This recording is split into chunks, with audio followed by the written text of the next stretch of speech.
excelentísimo señor vicepresidente de la Fundación Universitaria San Pablo CEU, excelentísimos y magníficos rectores, mi secretario nacional de la Asociación Católica de Propagandistas, querido director del Congreso de Católicos Vida Pública, querido José Luis, miembros del Consejo Nacional de la CDP, miembros de los diversos comités del Congreso. Parece que se oye ahora un poquito más. Bien, pues nada, muchas gracias, resumidas cuentas, a todos los asistentes por vuestra presencia. Y decir que este 20º Congreso de Católicos y Vida Pública que ahora presentamos tiene un lema: fe en los jóvenes, que no puede ser más propio de la casa en la que nos encontramos. La CDP surge en 1908 como Asociación Católica de Jóvenes Propagandistas y fue una apuesta impulsada por la Nunciatura para constituir en España un movimiento de jóvenes seglares que adquiriesen protagonismo dentro de la vida pública española, llegando hasta aquellos ámbitos que no podía hacerlo la jerarquía. Nacimos jóvenes y los jóvenes han formado siempre parte de nuestra razón de ser, como puede verse en la importancia que hemos dado a las obras educativas. Tenemos 3 universidades, 2 colegios universitarios, 10 colegios, un colegio mayor, varios centros de formación profesional. Esa vocación por la presencia de los seglares en la vida pública y esa apuesta por los jóvenes nos hacen sintonizar plenamente con esa Iglesia en salida que preconiza el Papa Francisco y con esa apuesta por la juventud plasmada en el reciente Sínodo de los Obispos. Los jóvenes seglares en salida han sido siempre nuestra razón de ser. Y así como una de las características de la CDP en el momento de su fundación fue la utilización de las más modernas tecnologías para hacer llegar su mensaje, hoy en día tampoco podemos renunciar a ellas, por lo que es un motivo por el que estarán muy presentes en el Congreso que ahora presentamos y el Congreso sobre el cual realmente quienes nos tienen que hablar y hacerlos para darnos un poco a conocer exactamente lo que hemos querido hacer, lo que hemos querido presentar, lo que hemos querido organizar, es a quien corresponde, es en primer lugar al director del Congreso, a mi buen amigo Rafael. Cuando quieras. Gracias, señor presidente. Gracias, José Luis, por acompañarnos hoy. Pues decir que los jóvenes, como saben ustedes, son los protagonistas de la sociedad. Hay que escuchar lo que piensan y hay que tener fe y confianza en ellos. Estas afirmaciones son la base con la que vamos a realizar el 20 Congreso Católicos y Vida Pública, justo tras la celebración del Sínodo de los Obispos, convocado por el Papa Francisco y que con el lema «La juventud, la fe y el discernimiento vocacional» ha tratado el acompañamiento de los jóvenes hacia la madurez, de manera que puedan descubrir su proyecto de vida y participar activamente en la edificación de la Iglesia y la sociedad. Tenemos que estar al lado de los jóvenes, tenemos que aprender de ellos y debemos acompañarles, y el Papa Francisco ha sido muy claro.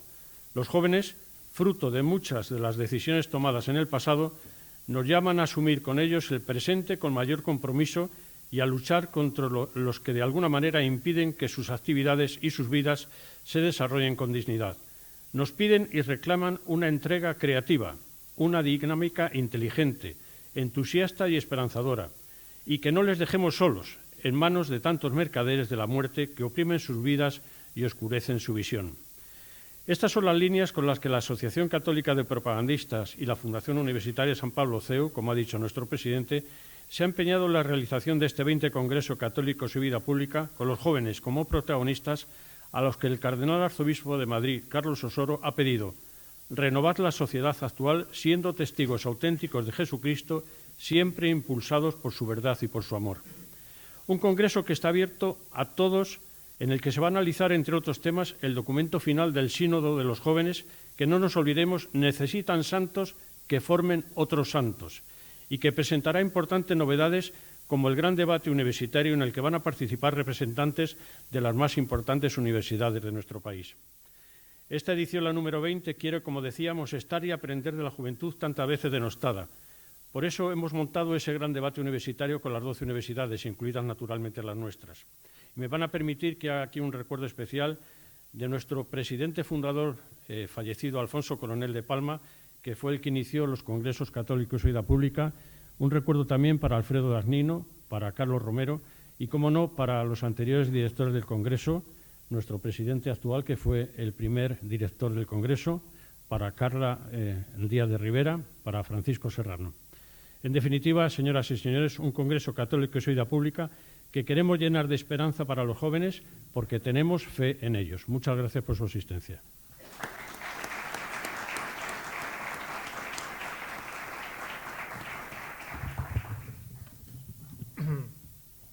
Muy bien, gracias, director Rafael.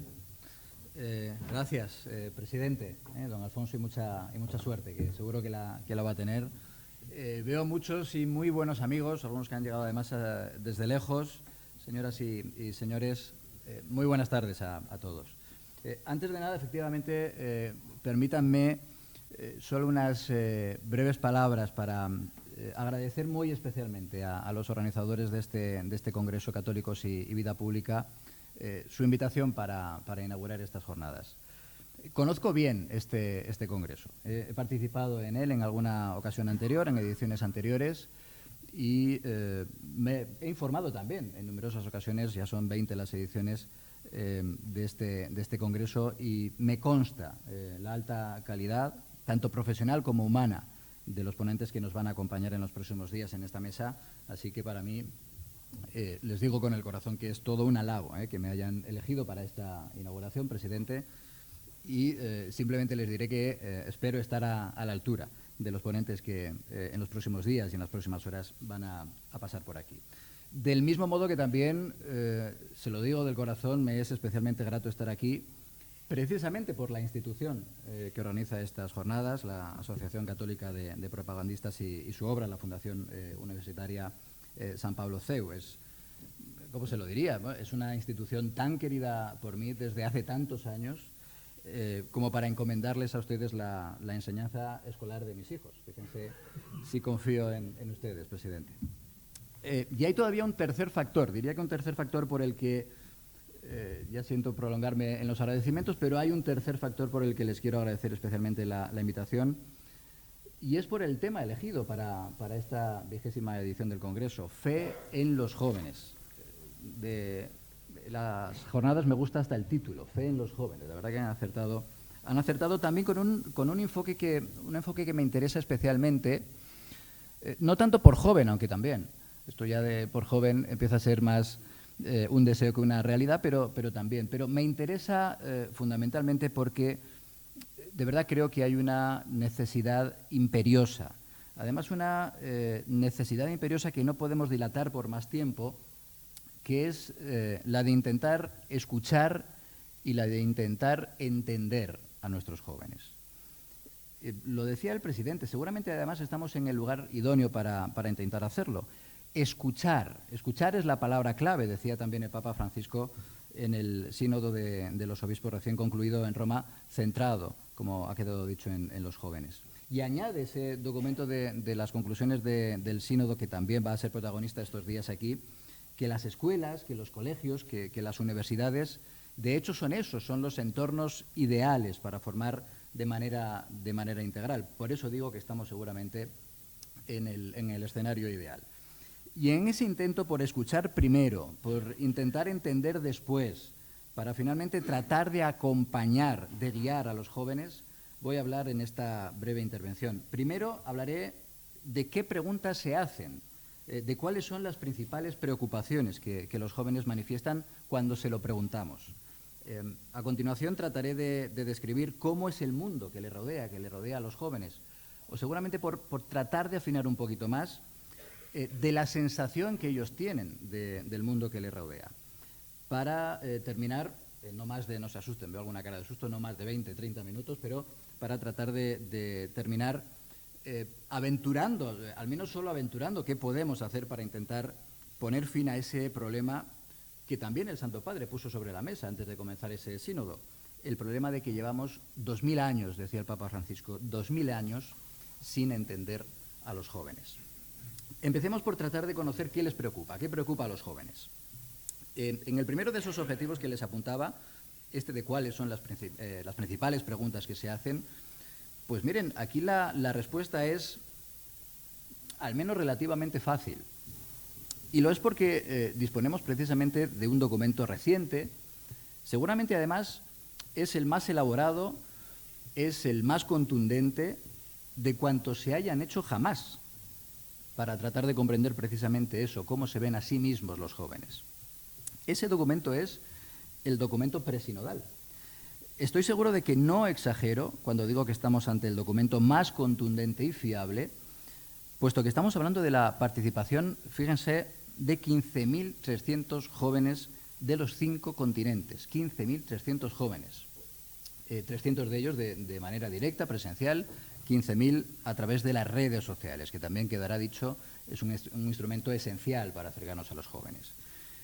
Insisto en que no hay estudio conocido anteriormente que haya preguntado a tantos jóvenes y que además haya abarcado todo el planeta, los 5 continentes.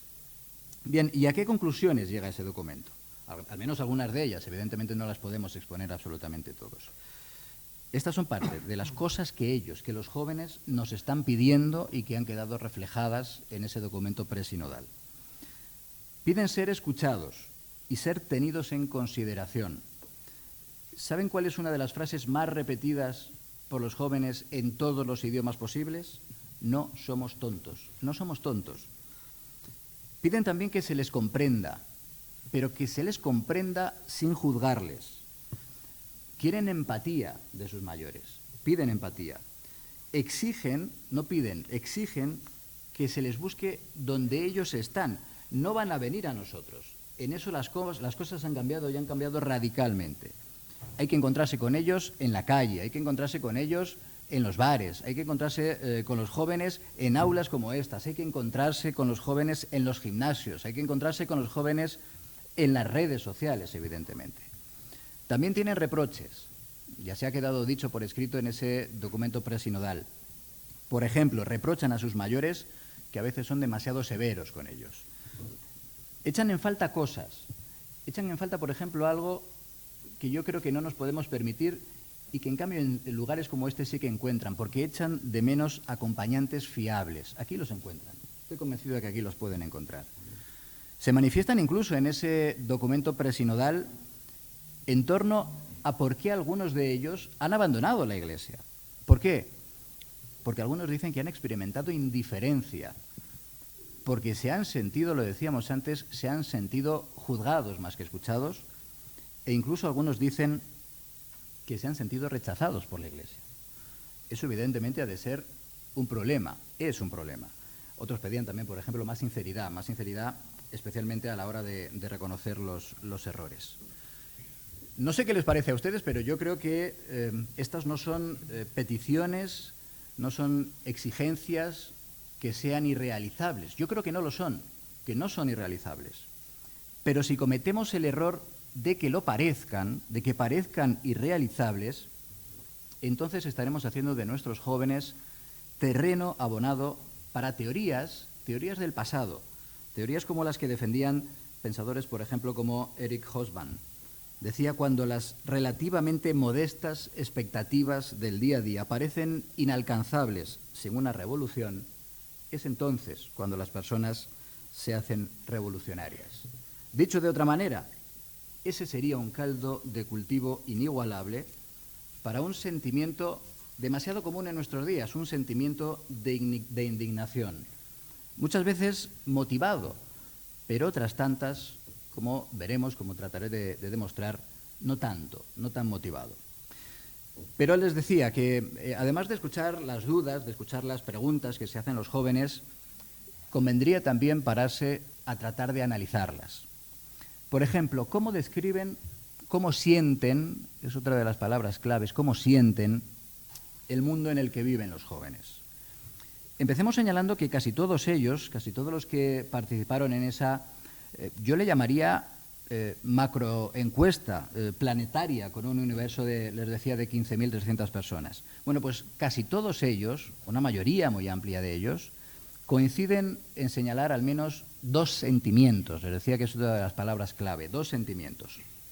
El primero es el de verse vulnerables, el de considerarse víctimas casi seguras de lo que el Papa Francisco llama la cultura del descarte.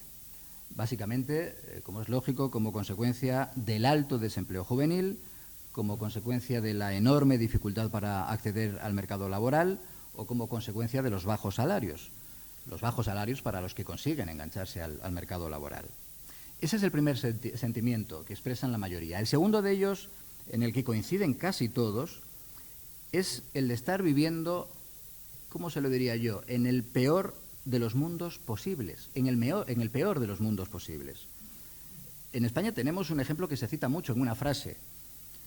Por primera vez, la próxima generación va a heredar un mundo, un país peor del que recibieron sus padres. Seguro que lo han escuchado en más de una ocasión. Nuestros hijos van a recibir un mundo peor que el que heredaron de sus padres.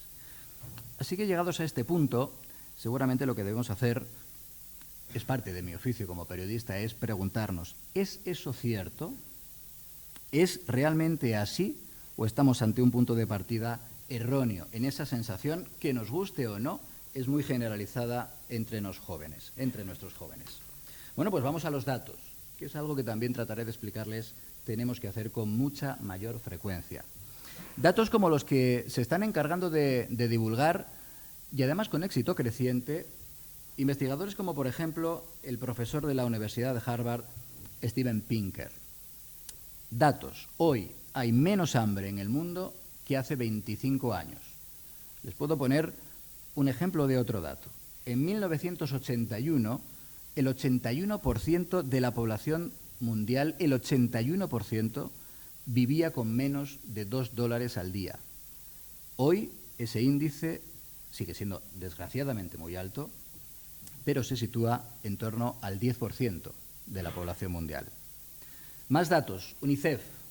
Convendremos todos en que es un argumento de autoridad. UNICEF calcula que la muerte de niños por hambre en el mundo, aun siendo hoy especialmente dolorosa, estamos hablando de la muerte de niños, se ha reducido a la mitad en las últimas décadas, en las últimas 2 décadas.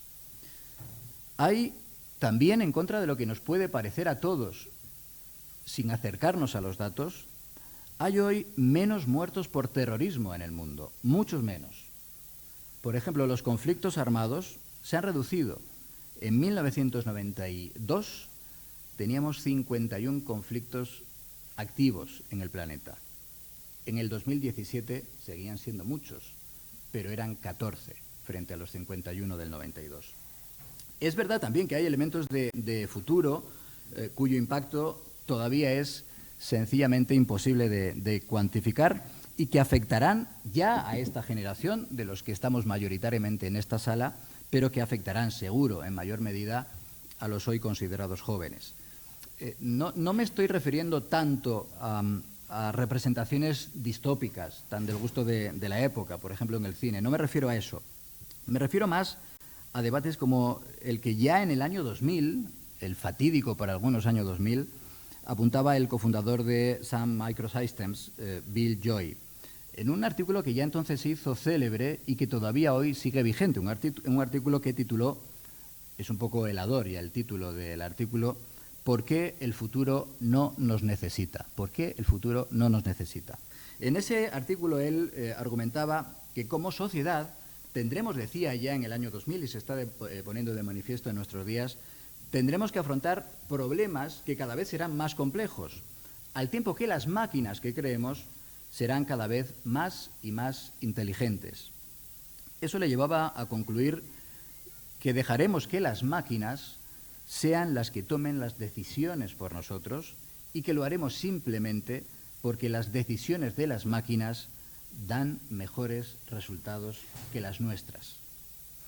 Con independencia de ese tipo de futuribles y a la vista de datos como los que les apuntaba hace un momento, ¿realmente se puede asegurar con enorme rotundidad, como en tantas ocasiones se hace, que nuestros hijos van a heredar un mundo peor que el que recibimos nosotros, que el que recibieron ustedes? ¿Se puede asegurar, futuribles al margen, con rotundidad a día de hoy? Bueno, pues seguramente esos datos que exponía a día de hoy no parecen respaldar esas sensaciones que, insisto, nos gustarán más o nos gustarán menos, pero son mayoritarias entre nuestros jóvenes. Entonces, ¿por qué otro tipo de estudios? Por ejemplo, los estudios de institutos como el Pew Research en Estados Unidos señalan que, por ejemplo, en aquel país, fíjense, en aquel país, en Estados Unidos, son cada vez menos los jóvenes que respaldan la democracia. Menos los jóvenes que respaldan la democracia. Y son más los que estarían dispuestos a conceder el poder en su país a algún tipo de liderazgo, incluso aunque fuera autoritario. Eso dicen estudios como algunos recientes del Pew Research.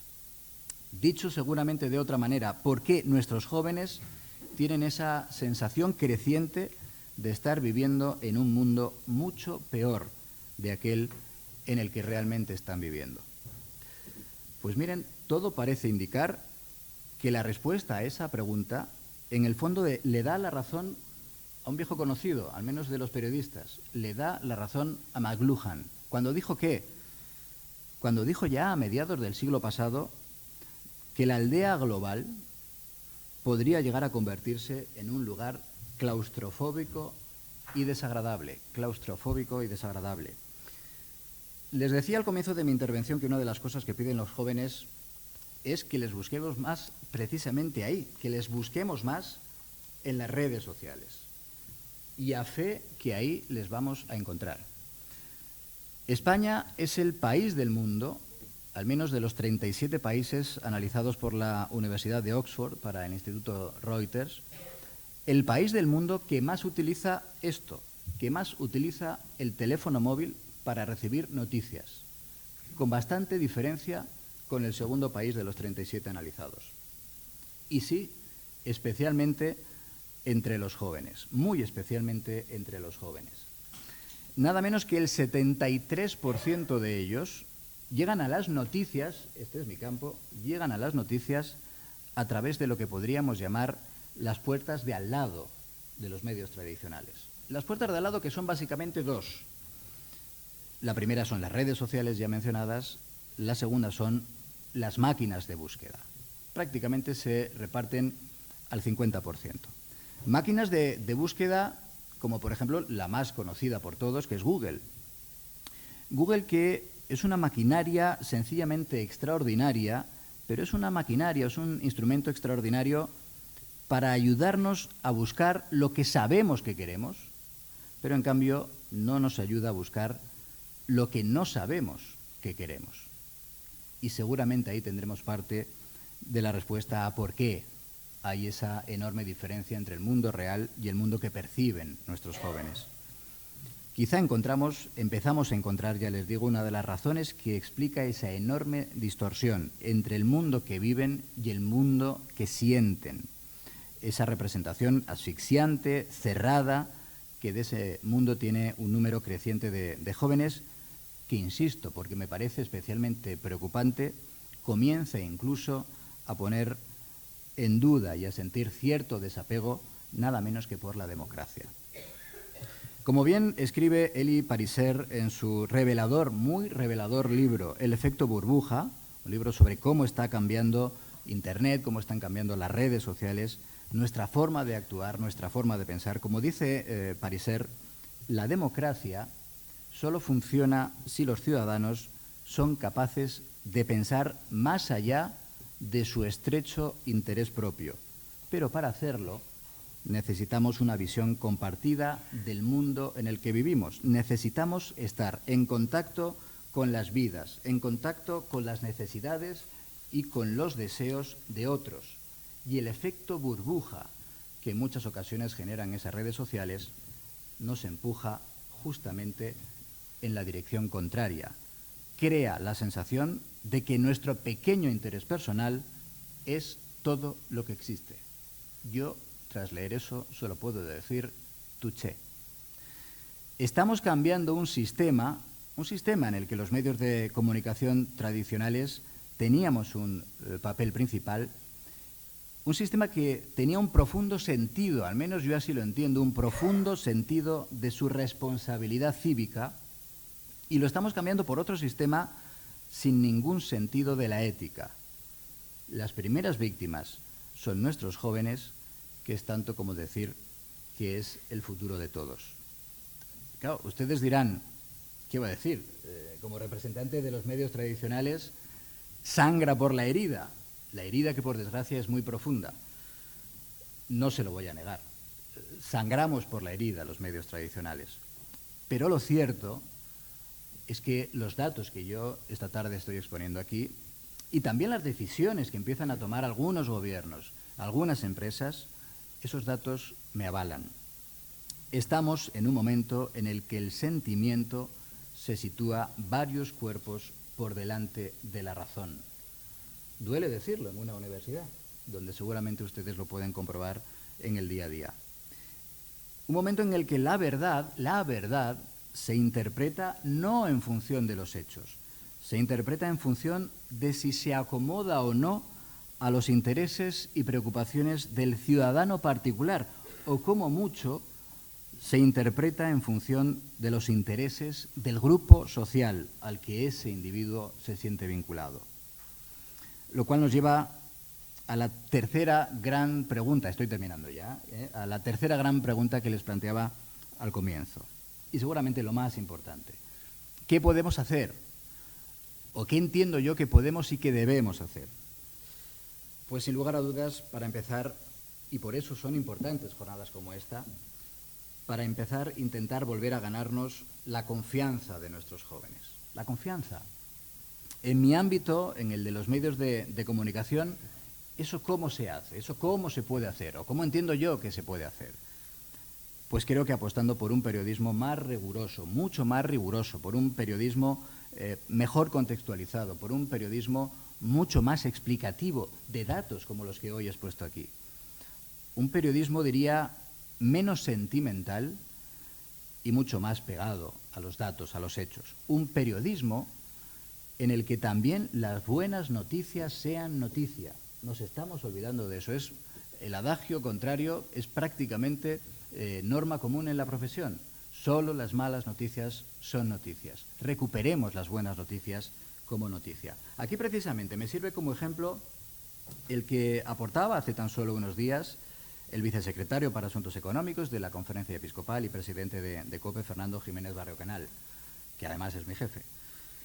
Describía la realidad de una iglesia que ayuda a casi 3 millones de personas sin recursos al año, 3 millones de personas, que ayuda a casi 150.000 inmigrantes, que es prácticamente la única que les acoge, que ayuda a más de 100.000 parados al año. Esa es una realidad. Y frente a esa realidad sustentada por los hechos, el cuadro distorsionado que de esa iglesia pintan algunos para presentarla, decía Jiménez Barrio Canal, con un rostro que no refleja en absoluto lo que es y lo que la iglesia representa para la sociedad. Bueno, pues en esa tarea ímproba de recuperar la confianza de nuestros jóvenes, solo tendremos éxito si les escuchamos. Pero si les escuchamos no de cualquier manera, si les escuchamos a la manera que nos pedía el Papa Francisco en su exhortación «Alegraos y regocijaos». Decía, solo quien está dispuesto a escuchar tiene la libertad para renunciar a su propio punto de vista, que es parcial o insuficiente. ¿Estamos realmente dispuestos a escuchar de esta manera a la que nos llama el Papa? Sepamos al menos lo que nos jugamos si no lo hacemos, y además si no lo hacemos de inmediato. El reto es claro, y estoy convencido de que todos los presentes en esta sala estaremos de acuerdo en él. El reto es evitar que nuestros jóvenes crezcan en el resentimiento, por ejemplo, tal y como lo describía Nietzsche. Lo describía como alguien que se aferra a la fuente de su dolor, perpetuándolo y alimentándolo. Estoy íntimamente convencido de que en los próximos días, en este Congreso, que apuesta decididamente, y me parece un acierto mayúsculo, por la fe en los jóvenes, vamos a escuchar propuestas, vamos a escuchar claves, vamos a escuchar iniciativas que nos van a acercar al menos a intentar conseguir ese reto. Les animo a ello y les agradezco que abran este foro en el que he tenido la enorme suerte de participar en su inauguración. Muchas gracias a todos.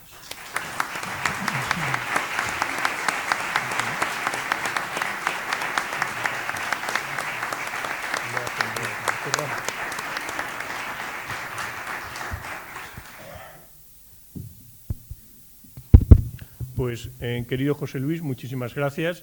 y mi enhorabuena más cordial al director del Congreso, porque yo creo que tras esta brillantísima presentación ha quedado muy claro qué es lo que cabe esperar en los días que celebraremos la semana próxima, y muchísimas gracias de nuevo a todos ustedes por su presencia. Gracias.